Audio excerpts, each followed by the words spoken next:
ہے نبی سے پوچھتے ہیں تو نبی بتلائے گا رب اشعث اغبر، بہت سے ایسے جو سفر کرتے کرتے تھک جاتے ہیں اور سفر کے آثار ان کے جسم پر نمایاں ہوتے ہیں اور وہ اللہ کے سامنے ہاتھ اٹھاتے ہیں اور اللہ سے گڑ گڑا کر کہتے ہیں انا العواد بالذنب وانت العواد بالمغفرہ، یا ربی انت وانا اے میرے پروردگار میں ہوں، تو ہے، تو گناہوں کو بخشنے کا عادی ہے، میں گناہوں کے کرنے کا عادی ہوں، اے پروردگار تو اپنے عادت کے مطابق میری کمزور عادت کو یا اللہ درگزر فرما دے۔ میرے نبی نے فرمایا ایسے تڑپنے والا سفر کی حالت میں مسافر تڑپتا رہتا ہے، اللہ اس کی دعا کو اس کے منہ پر مار دیتا ہے، ایک رائی کے دانے کے برابر بھی قبول نہیں کرتا۔ صحابہ نے عرض کیا یا رسول اللہ یہ عذاب اس کے اوپر کیوں آتا ہے؟ میرے آقا نے فرمایا یہ عذاب اس لیے آتا ہے وَمَلْبَسُهُ حرام وَمَطْعَمُهُ حرام وَدَمُهُ حرام، اللہ کہاں سے اس کی دعا کو قبول کرے گا؟ اس کا لباس بھی حرام کا ہے بدمعاملگی کی وجہ سے، اس کا گوشت بھی حرام کا ہے دھوکے کی وجہ سے، اس کے خون کے قطرے بھی حرام کے ہیں ملاوٹ کی وجہ سے۔ جب اس نے کمائی کو، دکان کو، کارخانے کو، کاروبار کو ناپاک کر لیا تو اللہ اس مشقت کے عالم میں بھی اس کی دعا کو قبول نہیں کرتا، منہ پر مار دیتا ہے۔ اس لیے علماء نے کہا کہ معاملات کا کھڑا ہونا ایمانی زندگی میں، اعمالی زندگی میں ریڑھ کی ہڈی کی حیثیت رکھتا ہے۔ حضرت عمر بن عبد العزیز رحمہ اللہ نے فرمایا اگر حرام کاری کرنے والا، دھوکہ دینے والا، بے ایمانی کرنے والا، چوری کرنے والا، ملاوٹ کرنے والا، حرام خوری کرنے والا اگر ساری زندگی رکوع کرتا کرتا کبڑا ہو جائے اور ساری زندگی روزہ رکھتا رکھتا سوکھ کر سرائی کی طرح کانٹا ہو جائے، پتلا دبلا ہو جائے، تو بھی اللہ تعالیٰ اس کے نماز اور روزوں کو قبول نہیں کرتا۔ یہ اس چیز کی سزا ہے، یہ اس چیز کی سزا ہے کہ ہم نے اپنے پیٹ میں جانے والے لقموں کو، اپنے کاروبار کو، اپنی دکان کو، اپنے معاملات کو پاکیزہ نہیں کیا۔ آج ہمارے گھر میں پلنے والے بچے حرام کھاتے ہیں میرے دھوکے کی وجہ سے، ہمارے گھر کی عورتیں حرام کھاتی ہیں میرے فریب کی وجہ سے۔ میں نہیں سمجھتا اور دھوکہ دیتا رہتا ہوں، ملاوٹ کرتا رہتا ہوں، بے ایمانی کرتا رہتا ہوں، میرا ایک ایک لقمہ حرام کا ہوتا ہے، اس لیے عبادات کا مزہ ختم ہو جاتا ہے، تلاوت کا مزہ ختم ہو جاتا ہے، پڑھنے کا مزہ ختم ہو جاتا ہے، ایمان کی حلاوت اٹھ جاتی ہے، ایمان کی لذت چھین لی جاتی ہے۔ میرے دوستو سمجھو اس بات کو، اللہ تعالی نے اس ایمان کا رشتہ کتنا جوڑا کہ ایک اللہ کے پیغمبر، ہم اپنے آپ کو پہچانے ہماری کیا حیثیت؟ اللہ کے نبی صلی اللہ علیہ وسلم ایک غزوے میں ہیں، صحابہ لڑ رہے، کوئی لڑتے اللہ کے نبی کا ایک غلام تھا جس کا نام مدعم تھا،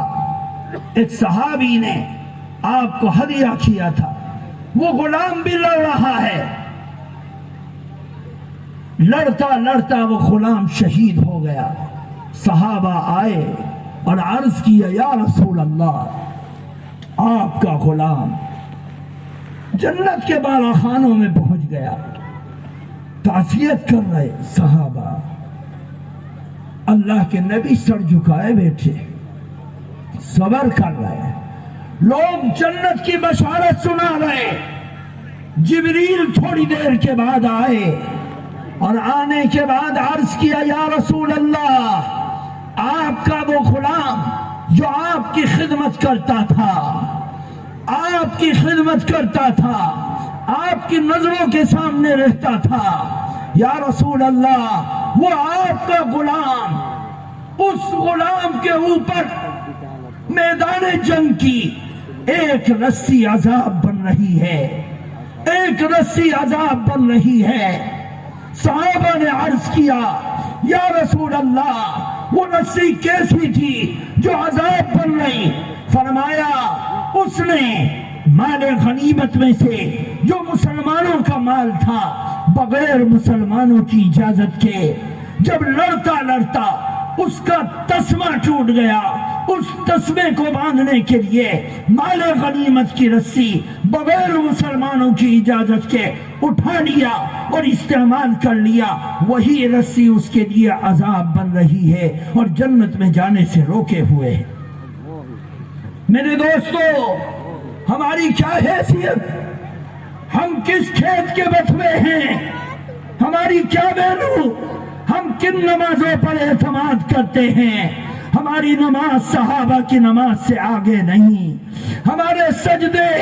صحابہ کے سجدوں سے زیادہ طاقتور نہیں، ہمارا ایمان صحابہ کے ایمان سے زیادہ طاقتور نہیں۔ آؤ اپنی نماز کو ٹھٹولو، اپنے معاملات کو ٹھٹولو، اپنی امانت کو ٹھٹولو، اپنی سچائی کو ٹھٹولو، اپنے معاملات کو پرکھو، اپنے کاروبار کو دیکھو، اپنے گھر میں آنے والا ایک ایک پیسہ سمجھ کر، بوجھ کر، جان کر، پرکھ کر، دیکھ کر، سب پاکیزہ راستے سے اس پیسے کو لے کر آؤ، کیونکہ وہ مال تمہارے ننھے منھے بچوں جو تمہاری گود میں کھیلتے ہیں ان کے کلیجے میں جانے والا ہے۔ کل کو ان بچوں کے کاندھوں پر ایمان کا بوجھ ہوگا، اسلام کی عمارت ہوگی، اسلام کی امانت ہوگی، نبی کے کلمے کی امانت ہوگی۔ اگر ان کا جسم، ان کا ایمان، ان کی روح، ان کا تعلق، ان کا عمل مضبوط ہوگا تو یہ بچے اسلام کی عمارت کو اپنے کاندھوں پر اٹھا سکیں گے، ورنہ دھڑام سے اسلام کی عمارت کو زمین پر لے کر گر جائیں گے۔ سمجھنے کی ضرورت ہے۔ ایک حدیث پاک اللہ کے نبی کا ایک غلام ہے جس کا نام سعد ہے، صحابی ہیں وہ۔ سعد اللہ کے نبی کے پاس آئے اور عرض کیا یا رسول اللہ ادعو اللہ لی ان یستجاب دعوتی، اے اللہ کے پیغمبر آپ میرے لیے دعا کیجئے کہ میں جب ہاتھ اٹھاؤں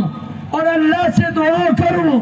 اللہ میری دعا کو واپس نہ کرے، قبول کر لے، مجھے مستجاب الدعوات بنا دے۔ اللہ کے نبی صلی اللہ علیہ وسلم اگر چاہتے تو دعا کر دیتے، آپ کی دعا کو کون روک لیتا؟ لیکن نہیں، آپ نے دعا نہیں کی بلکہ قیامت تک آنے والے ایمانی بھائیوں کے لیے ایک تعلیم دے دی اور ایک قانون بنا دیا اور فرمایا یا سعد اطب مطعمک فتکن مستجاب دعوتک، اے سعد اپنے لقمے کو حلال کر لے، پاک کر لے، تو مستجاب الدعوات آٹومیٹکلی بن جائے گا۔ یہ صرف سعد کے لیے نہیں، قیامت تک آنے والے ایک ایک ایمان والے کے لیے اللہ کے نبی نے یہ قانون بتلایا کہ جو اللہ کے ہاں اپنی دعاؤں کا مقام بنانا چاہتا ہے تو آؤ اپنے کھانے اور اپنے لقمے کو پاک کر لو، اللہ سے جو مانگو گے اللہ تمہاری مانگ کو پورا کرے گا۔ میرے دوستو بزرگوں، سمجھو، آخری بات، حاضر ہو، سن رہے ہو، ارے سن رہے ہو، آخری بات اور سمجھ لینا، جگا کر کہہ رہا ہوں، سنا کر کہہ رہا ہوں، کھلے آسمان میں بول رہا ہوں، شریعت مطہرہ نے جو نظام بنایا ہے ہم اس نظام کو کچلنے والے ہیں اور 99% کچلنے والے 99% کچلنے والے۔ شریعت نے خاندانی نظام بنایا، ہم نے اس میں دھوکہ کر کے، چوری کر کے، بے ایمانی کر کے، اپنے ہاتھ کو ملوث کر کے اپنی زندگی کی روزی کو ناجائز اور حرام کر لیا۔ شریعت کا خاندانی نظام کیا ہے؟ باپ اگر مر رہا ہے، باپ اگر مر رہا ہے، آؤ نمازیوں سن لو اس جملے کو، آؤ حاجیوں سن لو اس جملے کو، آؤ دینداروں سن لو اس جملے کو، اور پوچھ لینا اپنے علاقے کے ذمہ داروں سے، مفتیوں سے، علماء اعظام سے، ائمہ سے، اور سن لینا اور سمجھ لینا، اگر باپ کا انتقال ہو، 2 بیٹی اور 3 بیٹے یا 1 بیٹا اور 1 بیٹی چھوڑ کر باپ مر رہا ہے، تو اس کے بچے ہوئے مال میں بیٹی کا بھی حصہ ہے اور بیٹے کا بھی حصہ ہے۔ ہمارے معاشرے میں باپ مرتا ہے، نرینہ اولاد بیٹے باپ کے بچے ہوئے مال پر قبضہ کر لیتے ہیں اور اپنی بہن کو اس مال سے محروم کر دیتے ہیں۔ کل قیامت کا دن ہوگا اور میدان محشر قائم ہوگا، ایک ایک پیسے کے محتاج ہوں گے، امتی تڑپ رہے ہوں گے۔ اس وقت بھائی کی محبت کو ختم کر دیا جائے گا، باپ کی محبت کو ختم کر دیا جائے گا۔ اليوم فلا انصاب بینہم یومئذ ولا یتساءلون۔ آج کا دن ایسا ہے کہ آج سارے رشتے ناطے توڑ دیے جائیں گے۔ اس وقت جو بھائی باپ کے بچے ہوئے مال پر اور بہن کے حصے پر قابض ہوا تھا، اس بھائی کے خلاف اللہ کی عدالت میں مقدمہ دائر کر کے اپنے حق کا مطالبہ کرنے والی یہ بہن کھڑی ہو جائے گی، اور پھر بچنے کا راستہ نہیں ملے گا۔ یود المجرم لو یفتدی من عذاب یومئذ ببنیہ وصاحبتہ واخیہ وفصیلتہ التی تؤویہ ومن فی الارض جمیعا ثم ینجیہ۔ قیامت کی ہولناکیوں کو دیکھ کر انسان مجرم اگر پیش کر دیا گیا